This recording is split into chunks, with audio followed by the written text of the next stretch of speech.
Well, the second game is where we'll start. The second game is where we'll start because I, like many others, expected the Lakers to run through the Western Conference and then face the Nets in the title. That'll be great for the ratings. And they started 0-6 in the preseason. Not concerned. It's just the preseason. Now officially concerned.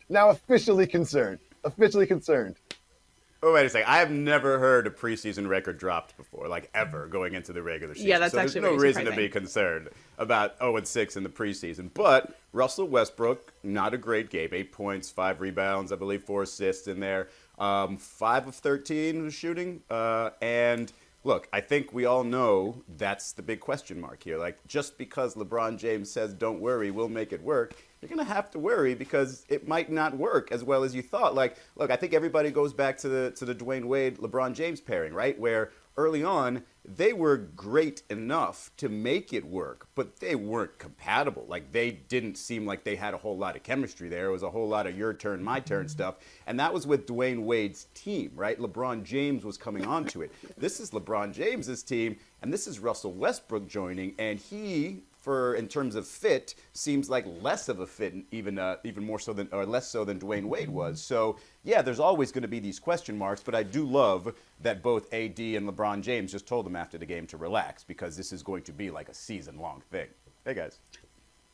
I feel like I like to tie everything in sports to life, and so when I watch Russell Westbrook on the floor, it kind of reminds me of, like, everybody was really excited about this. Like, you know how, like, when you have really good friends and you've never hung out with, like, all three. No, I actually don't. I know that you guys know nothing about having friends, but I'll tell you what it's like to have friends. So, like, you know how when you have a good friend and then the friend has another good friend, but you guys have never hung out together, right? Like, this is the first time that you guys are all going to hang out together, and you realize that, like, it's just not clicking how you thought it was. Like, you're not as funny as you thought you were. Like, your friend likes the other person a little bit more, so you don't really know where you fit in, so things are awkward. Like, that's kind of how Russell Westbrook looked. Like, he just looked awkward. Like, he didn't know exactly how to fit in. And I feel like that's the vibe that's happening in LA. The fact that LeBron, after the game, was like, go home and, like, give your wife a kiss and, like, hug your kids. Like, it's almost as if he's like, hey, like, don't pay attention to what's going on over here. Like, just go, like, there's bigger things outside of what's going on the basketball court. It's just kind of weird. And so I feel like it's not clicking. It's just not going to click. So it's not going to. So you've already determined. Oh, yeah. I'm determined. One game into the season, they're already determined. I like this. Now, you said 0-6 preseason. I love mean, this. Listen, they put this up here because it was interesting that there were only LeBron and AD. LeBron and AD played great, by the way. Like, this, no one's talking about that. LeBron and AD looked amazing, and AD is probably the one constant, the one variable in this equation that needs to swing this season. But he doesn't really fit Russell Westbrook. So do what they did in Houston. Eventually, you end up staggering LeBron and Russell Westbrook. Russell Westbrook was off the ball last night. They played Russell Westbrook and Rondo at the same time. That's just not a recipe for success. You stagger LeBron and Westbrook, make Westbrook a primary ball handler, and let him just be that freight train going towards the basket. But he's getting like catch and shoot threes. That's just not what he's good at. He didn't get many assists. I think they really need to make him a on-ball offensive player when LeBron James is on the bench, which I'm sure we'll see a lot this year.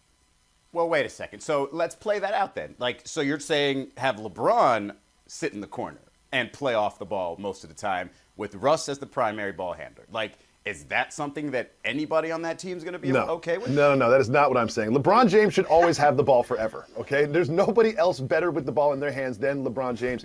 I was just surprised how in sync they were minutes-wise. Because LeBron isn't going to play as much as he used to when he was younger. So when LeBron is on the bench, then you give the ball to Russell Westbrook, and you can run plays for Westbrook a little bit more. LeBron is the best at distributing the ball. I think he's going to get Westbrook more involved. I'm not concerned. That was pretty interesting, the minutes distribution, right? Because those, I think it was 4 guys, with Kent Bazemore, the other one, playing, 30-plus minutes. And you look at that bench, and you're trying to figure out who's going to contribute. But, Dwight Howard, Malik Monk, a couple of minutes, sprinkled here and there. It felt like it was almost too many guys. And maybe early on, he's, Frank Vogel's trying to feel things out. I think, but the question is, are we overreacting to Russell Westbrook, like, in this game one? Like, is it an overreaction to say, oh my gosh, Russell Westbrook this is not going to work out? And I feel like it's not an overreaction. It's just not looking like it's going to work out well in LA. By the way, guys, you don't know this, and I'm just going to tell you for the first time. I can't actually see you right now. All I'm seeing is Jeremy Fowler of ESPN right in front of me. So I hear you and I feel you, but I can't see you. So just know that everything's okay on my end if I don't react to anything visually. But look, I do think that Russell Westbrook can find his way. Like, the idea of whether he's handling the ball or not, I think is going to be the biggest question mark for him. Like, he's never been the guy that really has to perform off the ball. But don't you think he has the ability to? Like, I look at Dwayne Wade, his ability to play off the ball with LeBron, or even in the Olympics, if you remember, like leading scorer on that team, I believe, in 2008, but largely playing off the ball. I see Westbrook as having that ability. He still has that athleticism. He still pretty much knows the game. I'm not sure if he's been able to try and play that way, especially since he and Kevin Durant broke up in OKC. Doesn't feel like that's something that's too much to ask. No, and they even gave us indicators like a couple of weeks ago. They're saying, look, it's going to take some time for this to work out. And me, being dumb, I was like, what do you need to work out? You've got 3 extremely talented basketball players. Just put them on the floor and roll the ball out. But after the preseason games and after the game last night, it does seem like there is going to be some X's and O's work, some minutes staggering, and some real sort of coaching and intelligence are going to have to make this work. If there's anyone that can make it work, it is LeBron James. I believe in LeBron James. I feel like they had Sorry. Go ahead. I was going to say, I feel like they had an entire preseason and offseason to kind of figure it out. So the fact that it looked so awkward going into game 1 already, and we're like, hey, is this going to work out? I feel like, yes, it is LeBron James, and we know who he is and that he can figure things out. But the fact that it looked so awkward on game 1 is a cause for concern for me. Thanks for watching ESPN on YouTube. For live streaming sports and premium content, subscribe to ESPN Plus right now.